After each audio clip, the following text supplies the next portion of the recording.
thing my stepmother sold that morning was a chipped lamp.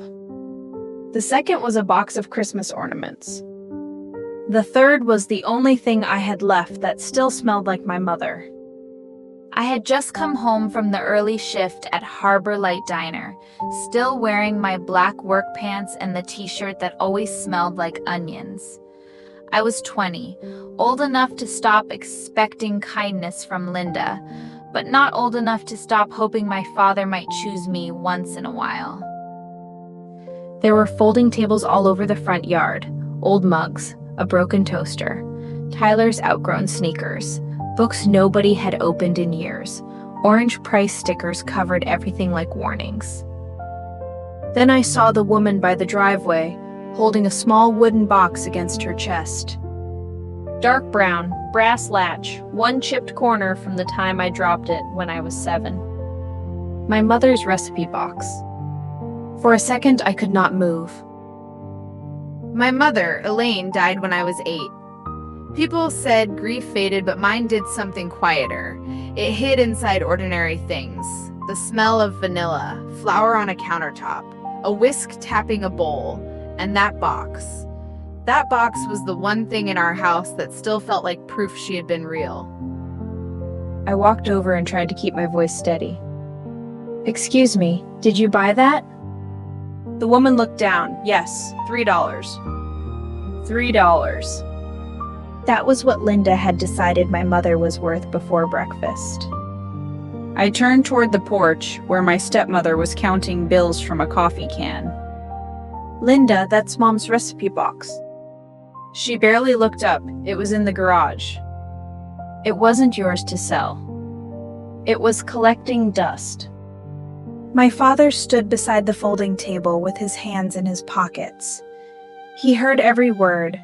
I know he did, because his jaw tightened the way it always did when my mother's name entered a room. "Dad," I said. He looked at the box, then at Linda, then at the ground. "Maya," he said quietly, "don't make a scene." That hurt more than Linda selling it, because Linda had never pretended to love my mother. My father had. The woman shifted uncomfortably. I asked if I could buy it back. I told her I would pay more than $3, whatever I had from tips. She softened, but said she had bought it for someone who collected old recipe cards. Then she handed me a receipt with a name written across the top, Mrs. Alvarez. Linda gave a small laugh behind me. "If it mattered that much," she said, "you should taken it with you." I wanted to scream. I wanted to grab the box and run, but I only folded the receipt and put it in my pocket, because I had learned a long time ago that in that house, the person who got loud was always the one blamed. After everyone left, I went into the garage and opened the cabinet where the box had been. The shelf was empty except for dust, a dead moth, and one torn piece of yellowed card stuck between 2 boards. I pulled it loose. The handwriting was my mother's. For Maya when she's old enough to understand why we started. I sat on the concrete floor with that torn card in my hand, and for the first time, I wondered if Linda had not just sold a box. Maybe she had sold the map to the only dream my mother ever left me. At Harbor Light Diner, nobody cared who my mother had been. That was one of the reasons I liked working there. The kitchen was narrow, hot, and loud. The vent hood rattled over the grill. The dishwasher hissed like it was angry. Every morning I chopped onions until my eyes burned, portioned soup, and rolled pie dough on a scratched steel table. It was not glamorous, Linda made sure I knew that. But in that kitchen, if I did the work right, the work stayed done. Potatoes became hash browns, flour became crust, stock became chowder. Nobody told me I was dramatic for caring too much. Cal, the owner, was not the kind of man who handed out compliments. He mostly communicated through nods, timers, and the occasional, "Don't burn that." But when the breakfast cook forgot to prep biscuit dough one Friday, I made a batch from memory. Cal tasted one and said, "You don't panic when something goes wrong. That's rare." I carried that sentence around all day. At home, useful meant something different. Useful meant handing Linda part of my paycheck before I paid my phone bill. Useful meant watching Tyler when she had errands, even though he was 16. Useful meant keeping quiet when she moved my mother's things from closets to boxes, and from boxes to the garage, always saying she was making space. My father never called it what it was. He called it organizing. He called it moving forward. He called it not living in the past. Linda had been married to him for 8 years, long enough that most people in town forgot she was not my mother. She brought casseroles to sick neighbors. She remembered birthdays. She smiled in church. But at home, her kindness had a ledger. If she gave me a ride, I owed gas money. If she bought groceries, I owed help. If I mentioned my mother, I owed everyone an apology for making the room uncomfortable. Elaine Collins had become a subject people stepped around like a loose board in the floor. Sometimes I tried to ask my father about her when Linda was not around. I would catch him in the garage sorting tools or at the kitchen table with his coffee gone cold. "Did Mom sell pies at the farmer's market?" I asked once. He kept his eyes on the screwdriver in his hand. "She liked baking." "That's not what I asked." He sighed. "Maya, everybody likes something." That was how he ended conversations about her. Not with anger, with exhaustion, like my mother had been a storm we had all survived, and I was rude for asking what the sky looked like before it came. I had saved almost $900 for a culinary certificate at the community college 2 towns over. Classes were at night. I could still work at the diner. I had the registration form folded inside my apron pocket for a week before I mentioned it at dinner. Linda put down her fork. "Culinary school?" "It's a certificate program," I said. "That's still money." "My money." Her eyes lifted to mine. "You live under this roof." My father looked at his plate. Tyler kept eating. And just like that, my future became a household expense. A few days later, Linda announced a yard sale. She said the garage was full of things nobody used. I told her not to touch the boxes marked Elaine.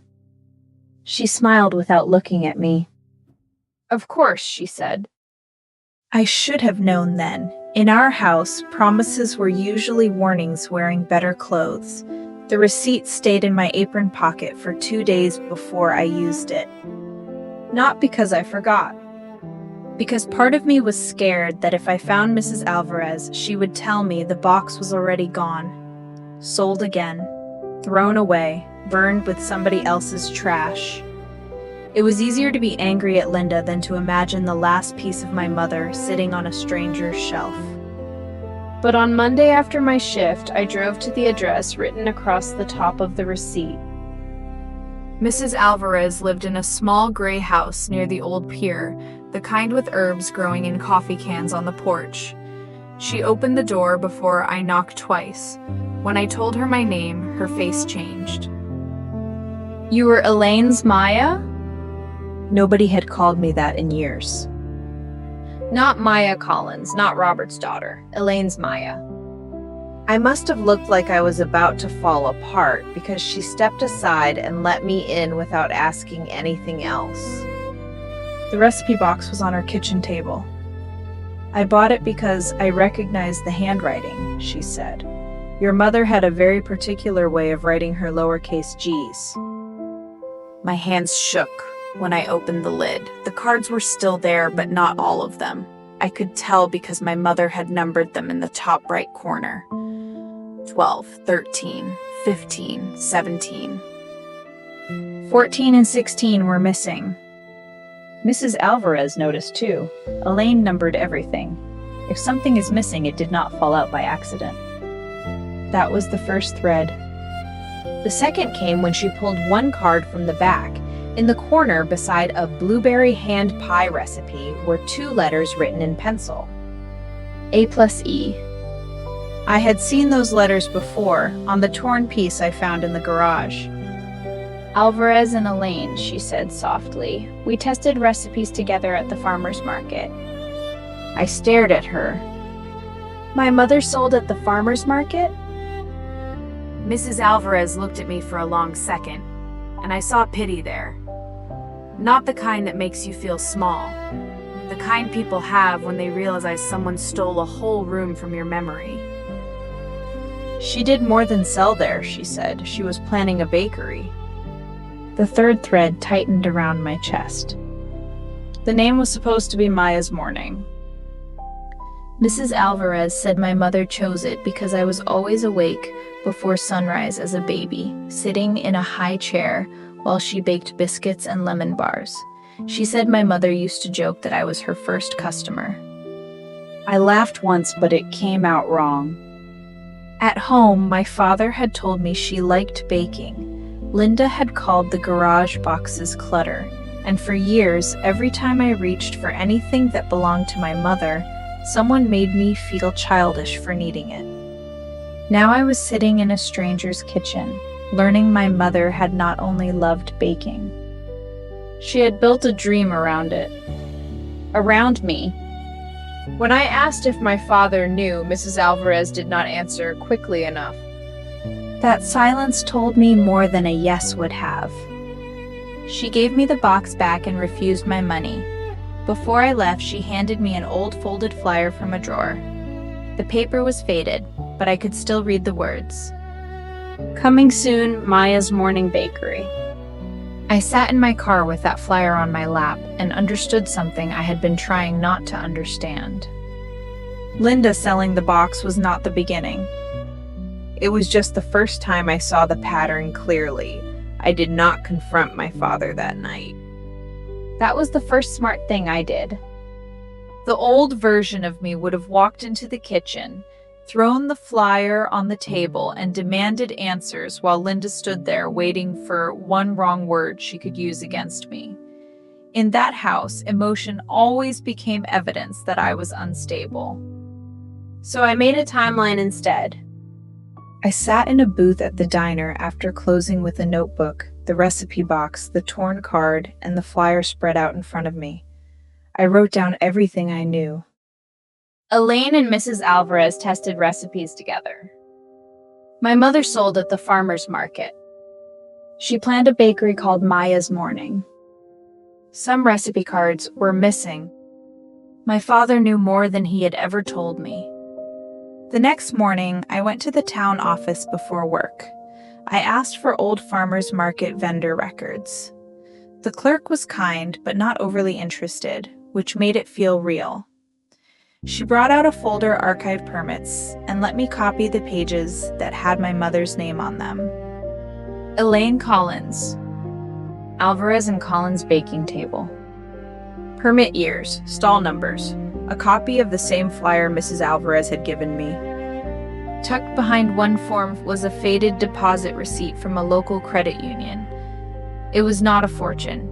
It was not some secret inheritance that would fix my life by Friday, but the memo line made my throat tighten. Lease deposit equipment, Maya's future. I took that copy to a free legal clinic at the community center. The woman there did not promise me anything. She said small estates were complicated. She said if the money had been used years ago, recovering it might be difficult, expensive, or impossible. She said I needed records before I needed anger. That sentence stayed with me. Records before anger. Mrs. Alvarez helped me with the next piece. She had kept an envelope my mother gave her during the last year of her life. Inside was a handwritten business plan, 2 missing recipe cards, and a letter addressed to me. I read it in Mrs. Alvarez's kitchen with both hands flat on the table. My mother wrote that baking was the first place she felt useful. She wrote that she wanted me to grow up seeing a woman build something with her own hands. She wrote that if the bakery never happened, the recipes and whatever money was left were still meant to remind me I had choices. Not money big enough to save me. Just love clear enough to point somewhere. That night, I waited until Tyler was out and Linda was upstairs. Then I put the copies on the kitchen table in front of my father. The flyer. The permit. The deposit receipt. The missing cards. The letter. Dad, I said, keeping my voice as level as I could, I need you to tell me what happened to this account. He looked older in that moment, smaller. Linda came down halfway through and tried to answer for him. I did not look at her. I'm asking my father. He admitted some went to medical bills, some to the funeral. Then, after a long silence, he said some went into the house after he married Linda. He had told himself my mother would understand. Maybe she would have. Maybe she would not. But I was done letting him decide that for both of us. I'm not deciding tonight what this means legally, I said, but I know what it means between us. Then I set my boundary. I would not hand over another part of my paycheck for household expenses. I would keep my mother's papers. Nobody would touch what belonged to Elaine again. And if my father wanted me to believe anything from that night forward, he could start by writing the truth down. The next morning, my father left an envelope on the kitchen table. There were $600 inside and a note that said, "I'm sorry." For a minute, I just looked at it. $600 could have paid my community college deposit. It could have fixed the bald tire on my car. It could have bought me a few quiet weeks.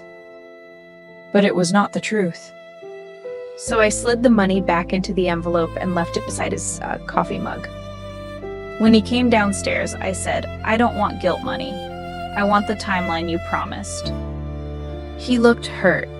I almost apologized, which showed me how well I had been trained, but I did not. I was starting to understand that someone could feel wounded by a boundary and still need to respect it. Linda did not respect it. For 2 weeks, she moved through the house like I had insulted every wall in it. One night, she said, "You're going to ruin this family over old recipes." I was washing a pan at the sink. I turned off the water and looked at her. "No," I said. "I'm done letting this family decide what my mother was worth." Nobody yelled after that. Somehow, the silence felt bigger. I moved out at the end of the month, not into some beautiful apartment, into a room above Mrs. Nolan's garage that smelled like dust and radiator heat. The ceiling slanted. The stove had 2 burners. But the first night I slept there, I put my mother's recipe box on the shelf beside the bed, and nobody told me it was clutter. Cal gave me extra prep hours. Mrs. Alvarez helped me apply for a Saturday table at the farmer's market. I did not call it Maya's Morning Bakery. That would have been a lie. I had a borrowed kitchen, a folding table, 3 trays of blueberry hand pies, and knees that would not stop shaking. The first hour, almost nobody bought anything. People walked by, rain misted over the parking lot, soft and cold. Then a woman with a green canvas bag stopped in front of the pies. "Smell familiar," she said. I told her they were my mother's recipe. She looked at the small sign on my table, Maya's Morning Table. Her face softened. "Elaine used to sell these here," she said. "I wondered what happened to her." I handed her the pie in a paper sleeve. She paid full price. Near closing, my father came. He was alone, no Linda. He bought a bag of biscuits and placed a folded paper beside the cash box. The timeline, dates, withdrawals, explanations. Not perfect, not enough, but written down. "I told myself I was keeping us afloat," he said. "Maybe I was just trying not to remember what your mother wanted." I wanted forgiveness to rise like music. It did not. "I don't know what we are now," I said. He nodded. "I know." That was the consequence. Not a courtroom, not a dramatic apology. Just a father and daughter under a gray market tent, finally unable to hide behind silence. That night, I wrote a new recipe card. Harbor morning biscuits. In the corner, I wrote M+E. Maya and Elaine. For years, I thought inheritance meant money big enough to save you. But maybe sometimes it is smaller than that. A box someone tried to throw away. A truth someone finally writes down. And the courage to stop asking people who erased